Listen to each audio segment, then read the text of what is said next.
Good afternoon, ladies and gentlemen. This is a special meeting of the Cuyahoga County Council on November 28, 2011. Madam Clerk, will you call the roll? Calling the roll, Mr. Rogers? Here. Ms. Simon? Mr. Greenspan? Here. Mr. Miller? Here. Mr. Brady? Present. Mr. Germana? Here. Mr. Gallagher? Here. Mr. Strawn? Here.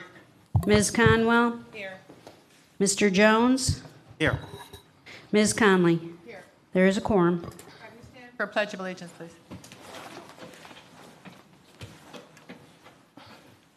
I pledge allegiance to the flag of the United States of America and to the republic for which it stands, one nation, under God, indivisible, with liberty and justice for all. For a moment of silence today, we'd like to reflect on our past Thanksgiving holiday and for all that we as a people and a nation have to be thankful for.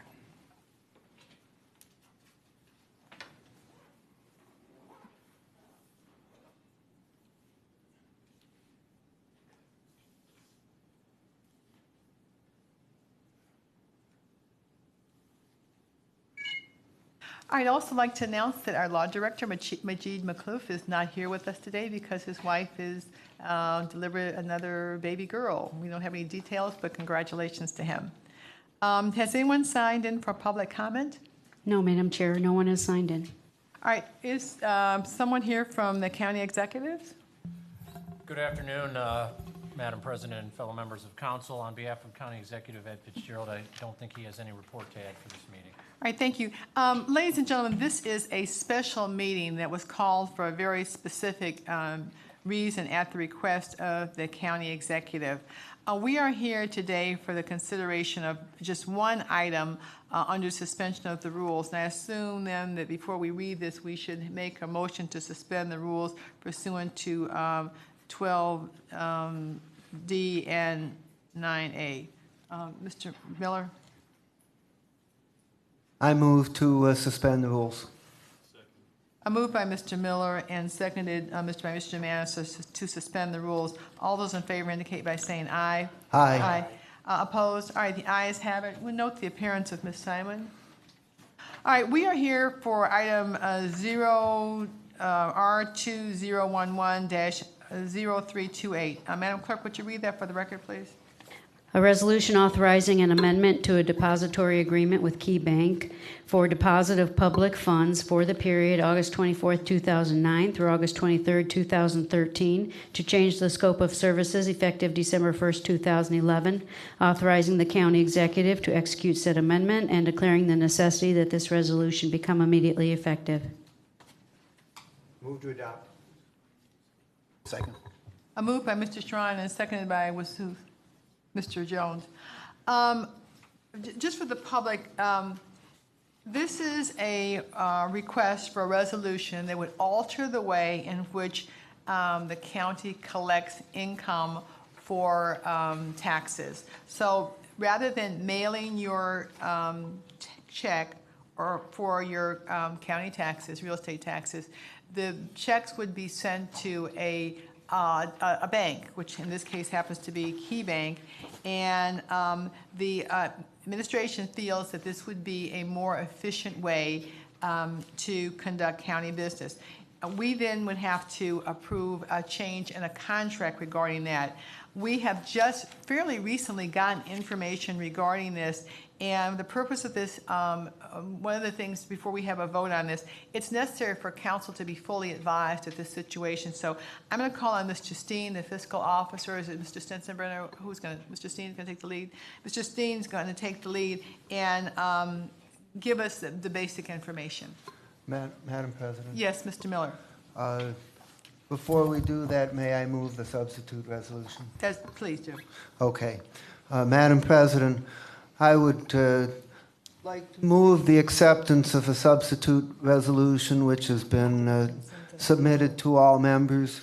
The reason for the substitute are technical in nature. It doesn't substantively change what we're trying to do.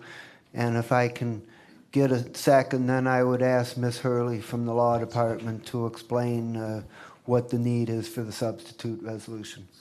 Moved by Mr. Miller and seconded. Moved by Mr. Miller and seconded by Mr. Brady for the substitute amendment. Ms. Hurley, would you want to give an explanation for that, please? Actually, if I'm correct, I believe it was just the inclusion of the dates and compliance with the Uniform Depository Act of Ohio, referencing that in the title.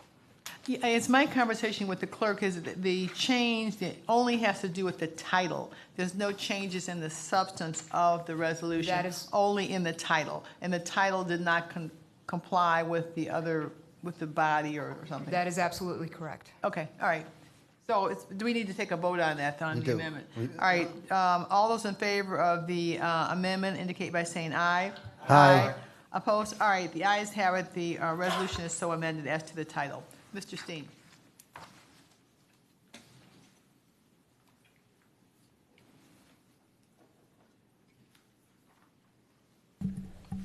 Madam President, members of council, thank you for scheduling this meeting today. Before I start, I would like to at least do a little background about why we're actually in front of you, because it was not our intent. It was our understanding that this resolution gives us authority to amend an existing contract that we have for banking services, that could have been handled at the Board of the Board of Control, and after conversation, the Board of Control was deemed to bring it here. What we're really seeking to do is to utilize lockbox services which are already accounted for in our banking contract. The Transition Advisory Group made this recommendation. Actually, it came from the Tax Collection Subcommittee, which was chaired by Kevin O'Brien, clearly said to utilize this type of collection service. I was prepared to say this is best practice, but pretty much this is standard practice for most governments that send out high volumes of bills, large and small businesses that send out large volumes of bills. Our neighbor down the street, the city of Cleveland, uses lockbox services for its utility bills and all of its other billings. We're merely asking for the authority to do that in terms of the tax bills that we send out twice a year. The projected savings to the county would be $156,500. We did not try to quantify the reduced maintenance cost that we would have. Right now, we have two very large encoding machines that we use to process checks when they come in. The maintenance cost of the machines alone is $6,000 a month. It's the belief of the Treasurer's Office that we'll be able to go to one machine or to two smaller machines and not even have two large machines. So on top of the $156,500 that we estimate savings per year in terms of collection and processing of the tax bills, there would be that savings on maintenance. And then if we were ever to leave the current space we're in, we would require less space because we wouldn't need all that space to process the collection of tax bills. I do believe that information was provided, I know, just today to all of you. But, Madam President, I stand ready to answer any questions the council may have. Well, I think most of us just got this information probably within the last hour, and some people may not even have a chance to look at it at all, people who just arrived. So I think that there's probably going to be some questions, but we do need a few minutes to digest it. Madam President, would you like me to just summarize kind of briefly what the change would be? Yeah, why don't you go to, I was going to ask, what is the impact on staffing for the county? Currently, right now, we're projecting a reduction of 5 staff members. So that's 5 people who will lose their jobs. 5 people that will lose their jobs, yes. Okay. Right now, what happens is when we mail out tax bills twice a Will year. that also be 5 people hired by Key Bank? I don't know what Key Bank staffing will be. I don't know how many people they do or do not have in their lockbox processing area. Currently, what happens twice a year, when the approximate 300,000 tax bills go out, they come back to the courthouse, they go down to the basement, and you have people manually tearing open envelopes, running them through machines and encoding them. What will happen in the new process with a lockbox is those tax payments will be mailed to Key Bank. They will be processed that same day. They will be opened and handled automatically. The money goes into our account that day. It's really the outsourcing of what is a manual process now, a very labor-intensive process, to a process that's very automated. And again, I can't emphasize enough, this is just standard practice. I think the county executive shared with you that when he was mayor of Lakewood, they implemented a lockbox. As Franklin County Treasurer, we had a lockbox. Most county treasurers in the state of Ohio utilize a lockbox. The city of Cleveland utilizes a lockbox. This is just something that almost everyone does when there's this high volume of activity. It increases the float, your money gets into the bank quicker, you're more accurate, and you reduce costs because you're reducing staffing. And it was my understanding that one of the charges to this new government was to find savings by streamlining government. And I do understand that 5 people will lose their position if we go forward. But it was my understanding that that was the charge put on this new government, was to find ways to streamline government and make it more efficient. You want to just go down the line and start, Mr. Schron, and go down? Yes, Mr. Steen, thank you, Madam President. The $157,000 savings, is that personnel savings predominantly? To the councilman through the chair, yeah, that's just the personnel savings. We didn't quantify the cost and reduced maintenance and machinery. That'll be on top of that. And how about envelope costs? Are we taking those out? We'll still be producing and mailing out envelopes. And if I can, to the councilman through the chair, I misspoke. There is built into that, we're going to realize maybe $50,000 a year in increased interest earnings because the money will be getting into the bank quicker. We'll be earning interest where now sometimes mail can sit for up to 7 days while we try to get to it, open it up, process it, and get it in the bank at heavy collection time. So it's the reduction in staff, the increase in float that drives the 156. Okay, but are we doing a self-contained envelope for mailing back to the lockbox with lockbox instructions on that? Because there's another possible savings there. At this point, we're going to mail them in exactly the same type of envelope. The taxpayer will notice no difference other than it will go to a different location. It will be going to KeyBank's processing lockbox, which is actually here in Cuyahoga County. So the payments stay right here in Cuyahoga County. And then the follow-on to that, one more question, is that there are also professional services that can do the out-processing of that same invoice going out there. Perhaps we might want to look at that as the next step as far as packaging, bundling, and sending the actual billing out too as a lower cost professional service out there too as the next step. To the councilman through the chair, you're correct. Ms. Kama? Through the chair to Mr. Steen, that was my same question that Mr. Schrein had, but just to, that's okay. To follow up, in the 6 whereas clause, it also states that, so to understand, you're saving $157,000 plus. I think we need a total savings to this council. The machinery, the total cost, and does that include benefits for the staff? But then you turn around and it's still gonna cost $146,500 for the lockbox services. So I'm not getting that, if you can. So we're saving 157 plus, but then we turn around and we still have to spend 146. To the councilwoman, through the chair, staff savings are $250,000. There's another $53,000 that we estimate will earn an additional interest. That gets you to $303,000. The lockbox fees to pay to have this processed is $146,500. So we're taking $250,000 of labor and benefits, and we're outsourcing that to $146,000 in fees. And in return, we also get more timely service and more accurate service. And then we will eliminate machines. Right now, we have 2 machines that we pay $6,000 a month maintenance on. Even if we go to 1 machine, that's another $36,000. The treasurer staff feels that in time, as we transition in, we can eliminate both of the large machines, go to a smaller machine. So you might save $72,000 a year in just ongoing maintenance to these old machines. It's I can't emphasize enough, it's a very dated model that we have here. It's a very dated model that it goes into one area and people are ripping open envelopes and processing them. Do you have a cost of how much if we bought the machines new? Have you figured that out? So if we didn't have the outdated and we had bought the new ones, we would still have a significant savings? The maintenance on a smaller machine would be less. Our anticipation at this point is to go from 2 large machines to 1 because we still want to keep 1 as a backup, and we'll still be processing some payments in the county, and in time to get rid of both large machines and come up with a more efficient, smaller machine that takes up less space. And that would only be done after doing, obviously, an RFP and looking at what other governments and other entities use. But right now, we know that we're not going to need to keep 2 large machines at $6,000 a month in maintenance costs. So through the chair to Mr. Steen, so what is the purpose? Eventually, we're going to move away from totally machines at all. Is that what you're saying? Or we're going to always keep 1 as a backup? To the councilman through the chair, you would always have 1 machine because some payments will find their way here. And at heavy collection time, your window will back up. People will be paying at the window. And so you're still going to need to take that somewhere on site to process. So you'll still have a very limited processing area. The 5 staff positions that we're eliminating are not all the staff positions. We're still keeping a small number of staff positions here to process what does come in throughout the week and during the busy peak times. Mr. Jones? How much does the county collect in taxes at the end of January? It's about $1 billion per collection.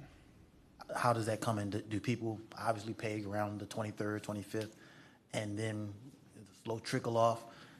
Does the bulk of it come in the first few weeks? How does that money come in over the course of the?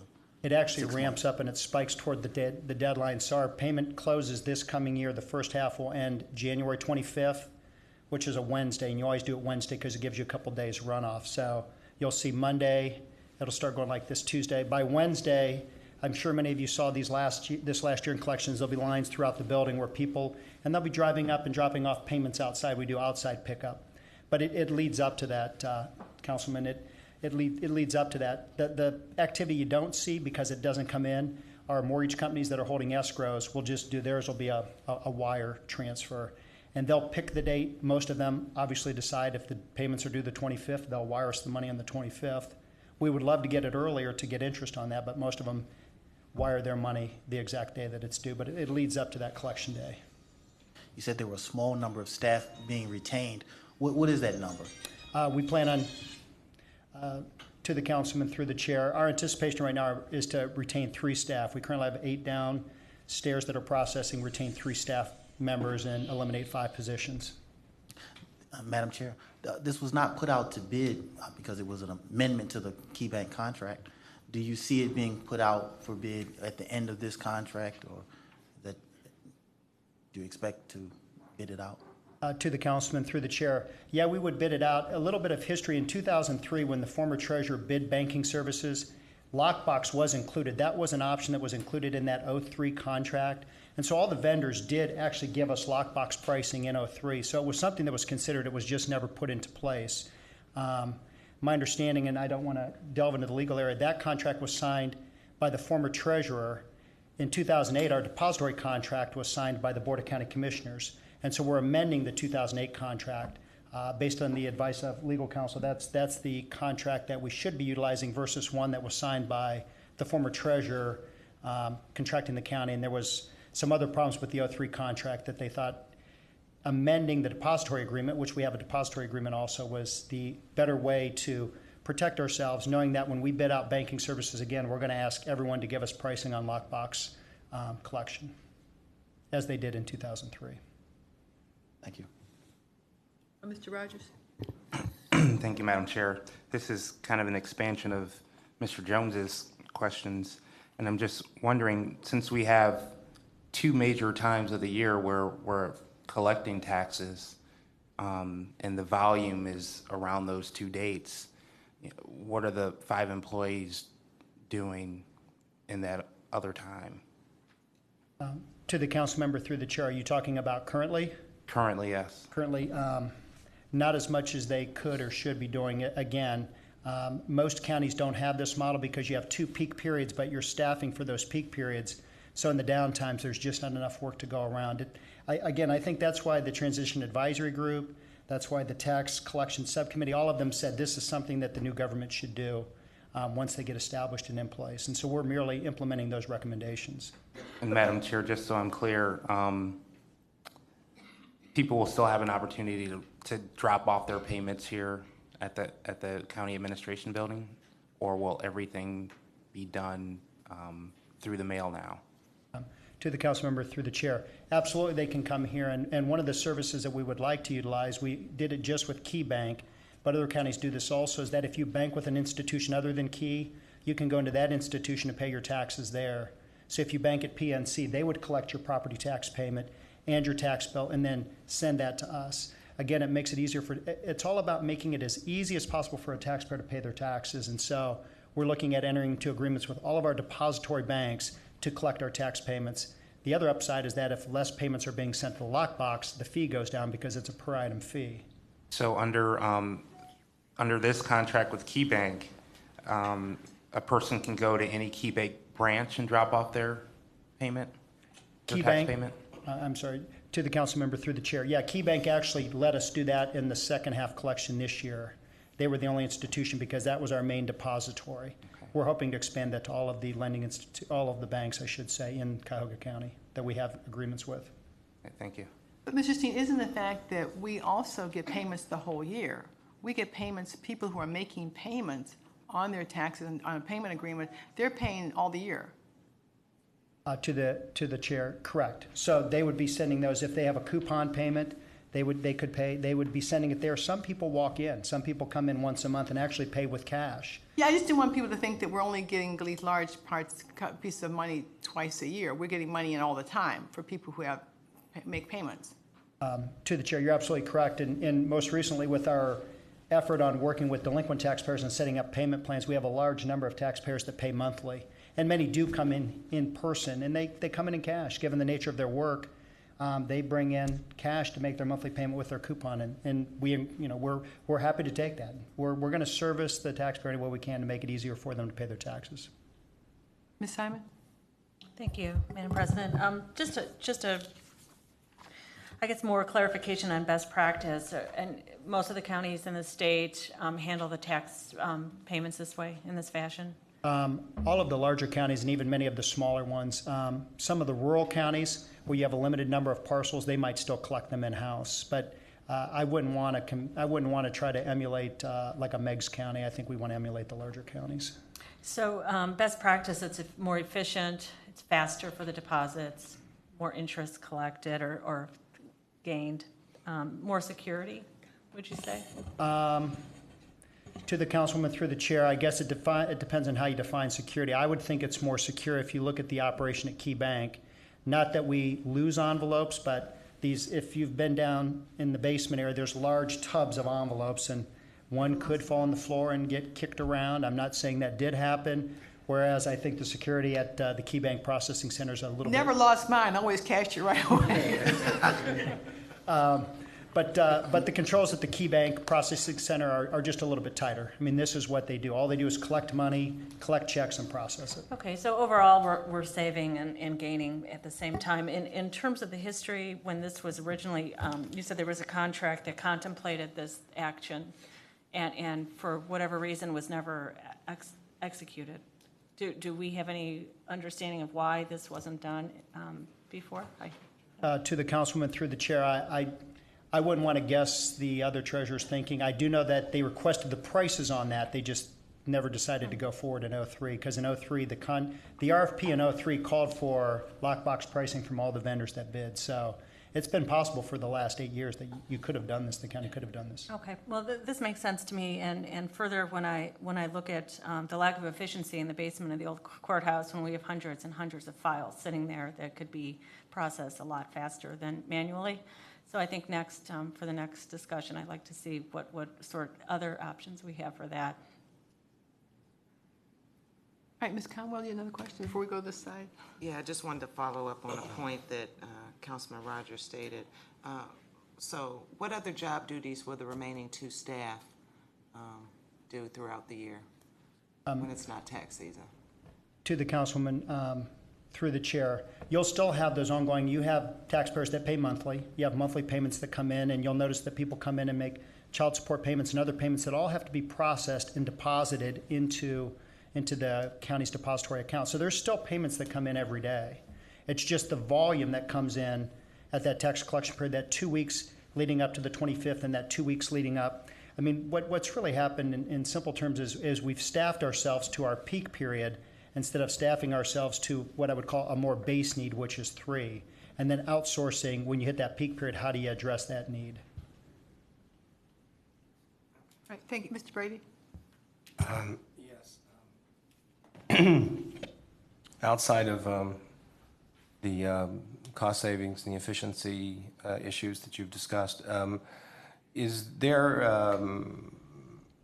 any complaint with the job that the folks that have been doing this or have been doing? I mean, it's sort of an illusion that or an allusion to the fact that maybe we're not doing this very well or something. That, I mean, are we doing this well now, but we believe we can do it more efficiently and with cost savings under a new process?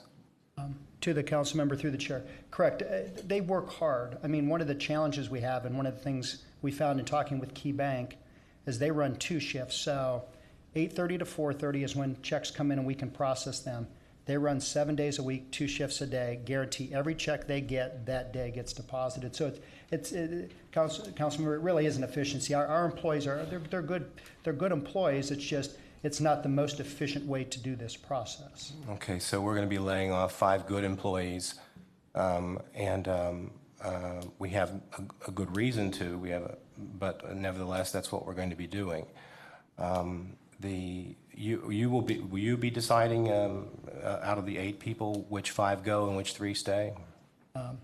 To the council member through the chair, Treasurer Sensenbrenner has looked at a reorganization plan, and I think he has talked with HR, and it'll be based upon the retention points in their job classifications and what's needed. So it won't be based upon personality. It'll be based upon skill level and amount of time here. Seniority or retention points will play into this. So seniority will be taken into consideration? Yes. Thank you, Madam Chairman. Mr. Germana? Thank you, Madam Chair. It's just not municipalities or counties, governments that use these lock boxes. In the insurance industry, most insurance companies use this, and it's transparent.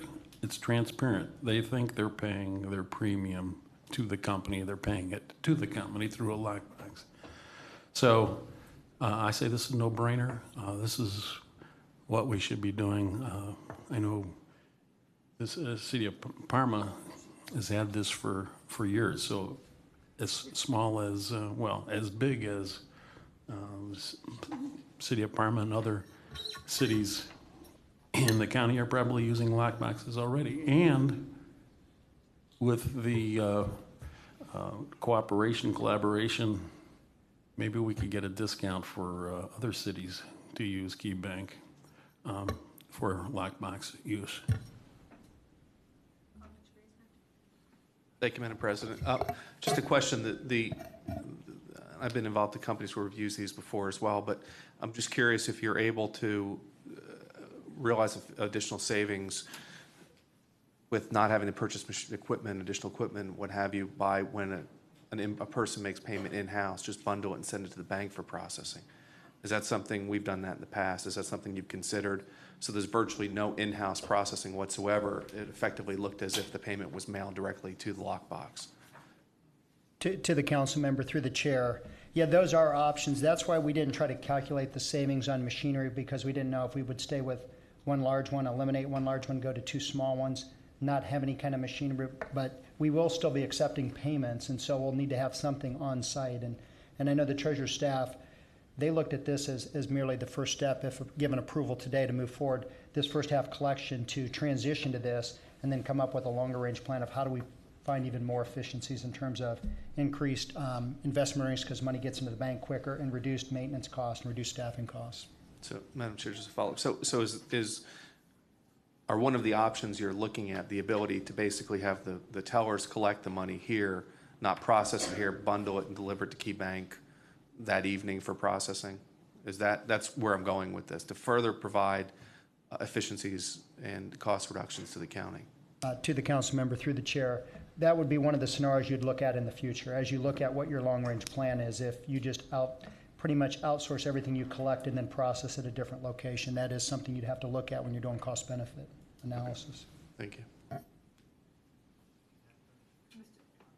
Mr. Miller?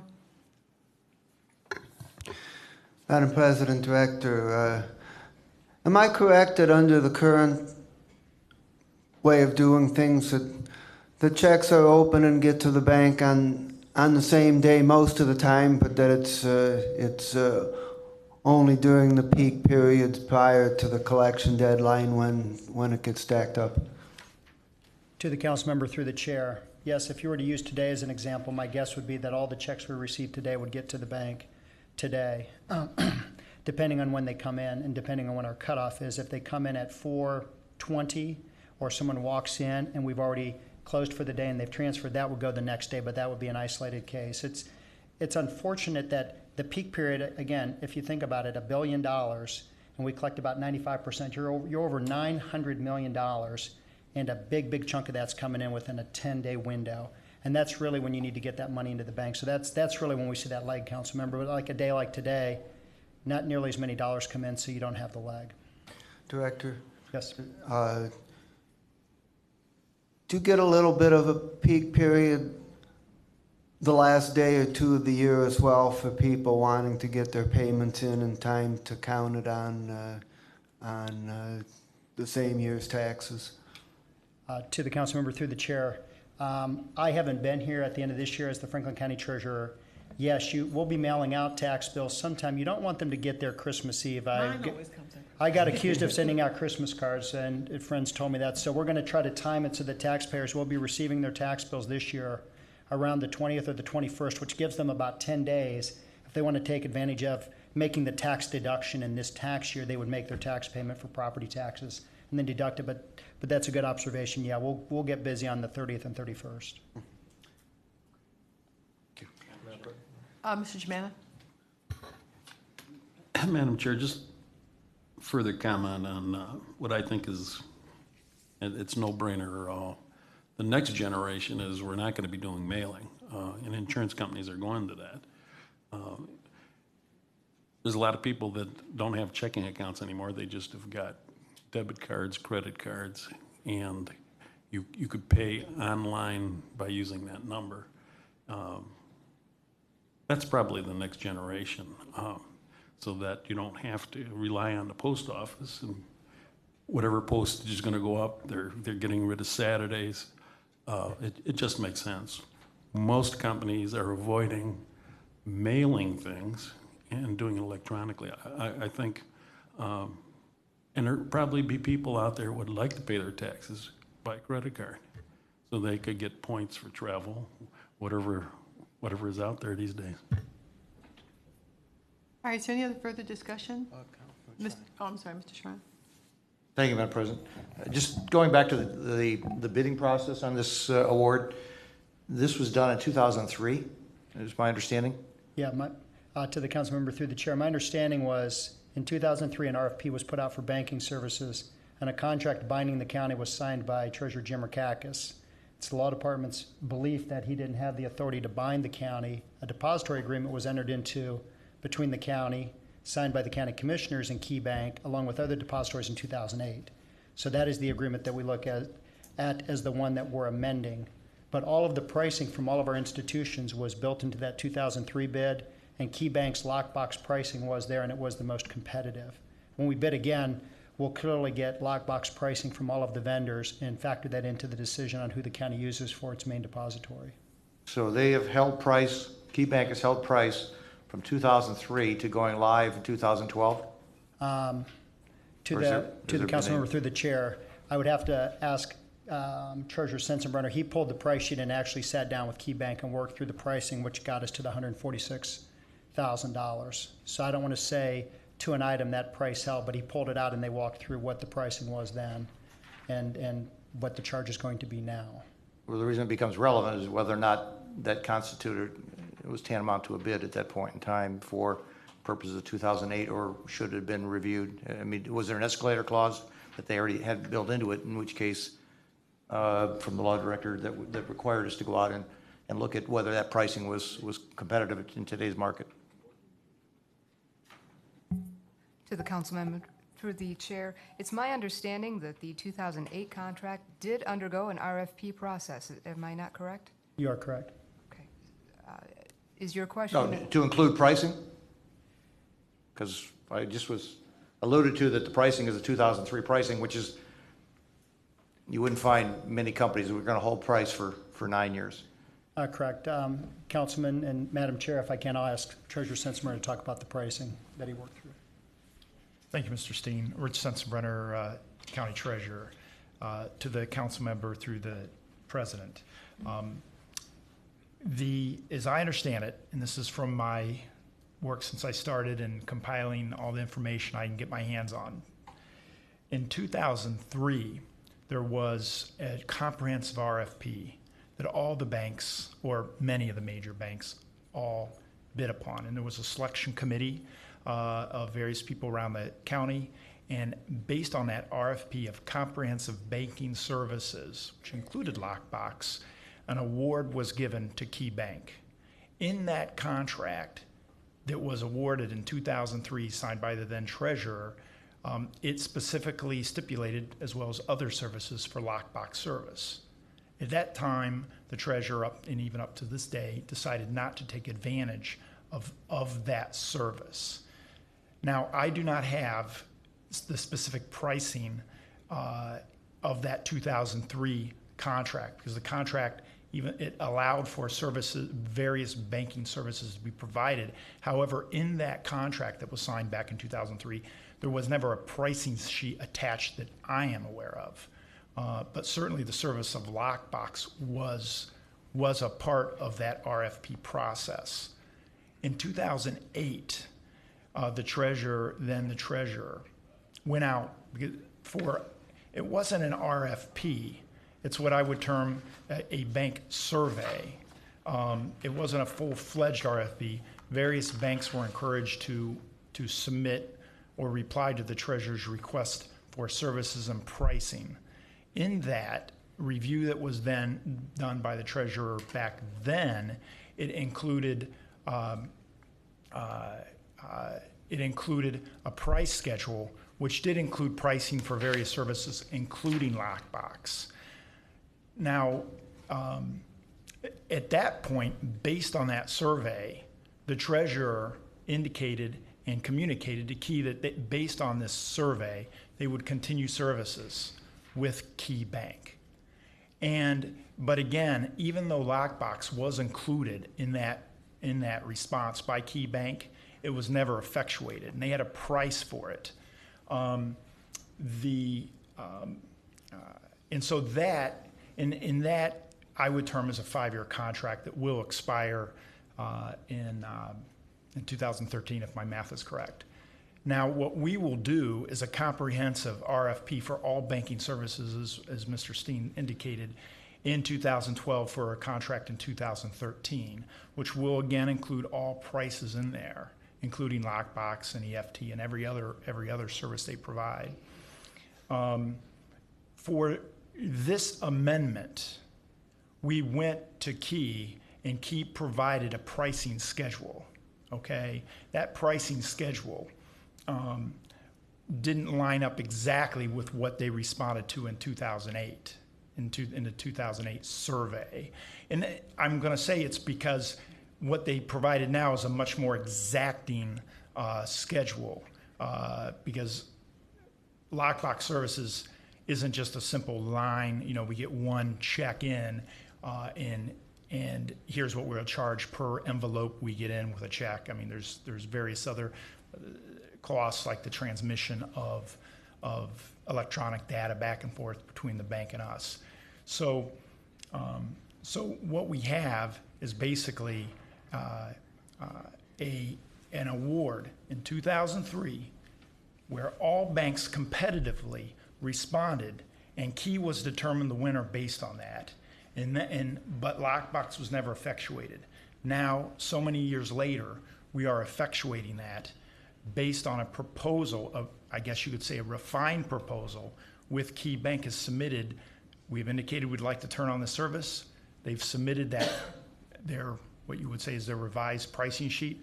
We've looked at it, we've worked with them on it, and we find it acceptable. And so we'd like to, of course, effectuate that service with the idea that we'll do as we intended to anyways, a complete RFP beginning in 2012, effectuating in 2013. Boy, that was a lot of explanation, but I don't think I ever heard whether it was competitively priced. I'm sorry about that. But I understand.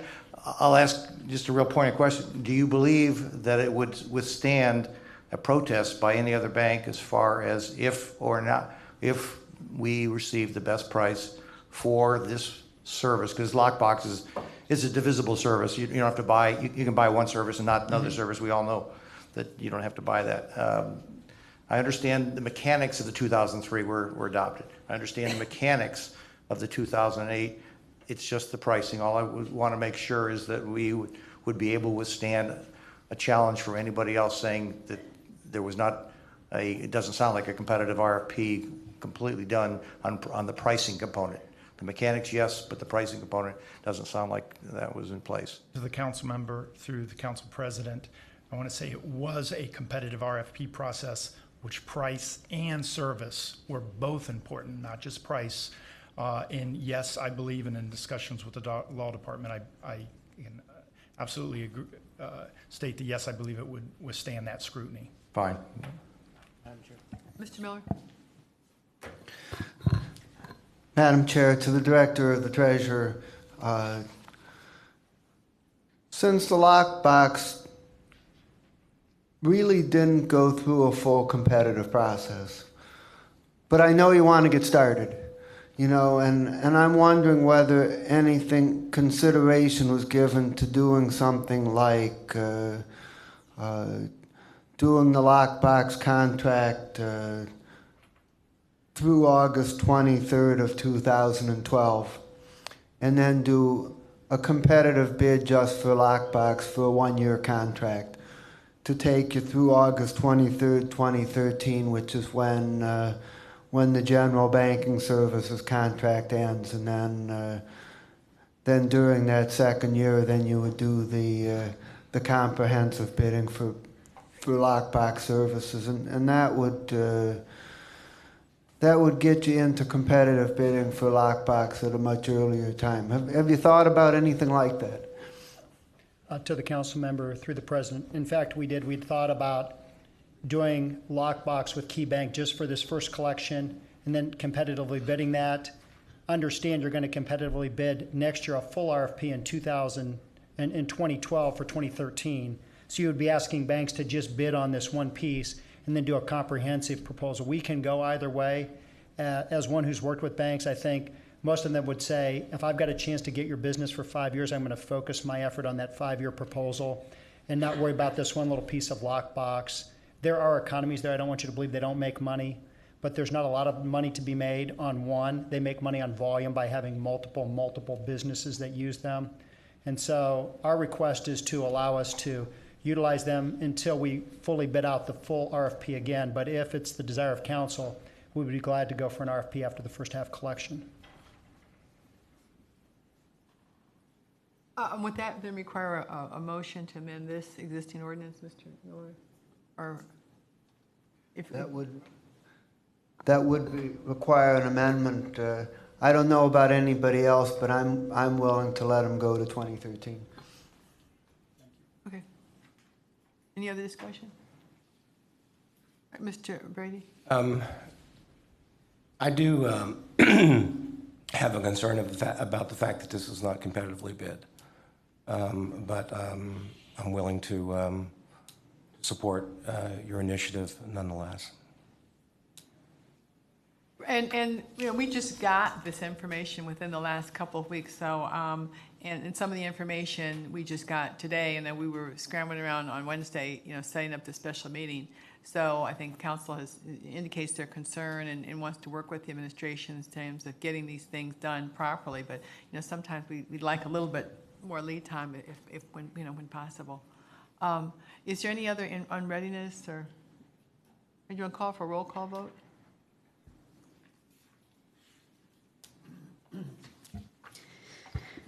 Approving the resolution as amended. Mr. Rogers? Yes. Ms. Simon? Yes. Mr. Greenspan? Yes. Mr. Miller? Yes. Mr. Brady? Yes. Mr. Germana? Yes. Mr. Gallagher? Yes. Mr. Schron? Yes. Ms. Conwell? Yes. Mr. Jones? Yes. Ms. Conley? Yes. Motion carries. All right, thank you. Thank you very much. As it relates to this agenda for the special meeting, are there any miscellaneous committee reports? We have a committee meeting tomorrow, Mr. Greenspan, on the rules? We do it 2 p.m. 2 o'clock? All right, thank you. Any other miscellaneous committee reports? What about any miscellaneous business? Sure. Yes, Ms. Simon? Then I just want to remind council tomorrow at 11 o'clock we'll be judging the Top Dog Essay Contest. So we'll have a few people who will be there, and it should be fun and really worthwhile, I think, for council to participate. because this is a very important thing to do for the county kennel.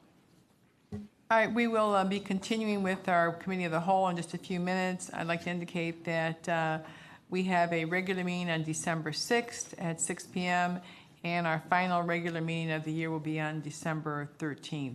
Or is any public comment unrelated to the agenda? Madam Chair, there is not. Motion to adjourn the special meeting? All those in favor, indicate by saying aye. Aye. All right, this meeting is adjourned. I'll turn the mic over to Mr. Miller.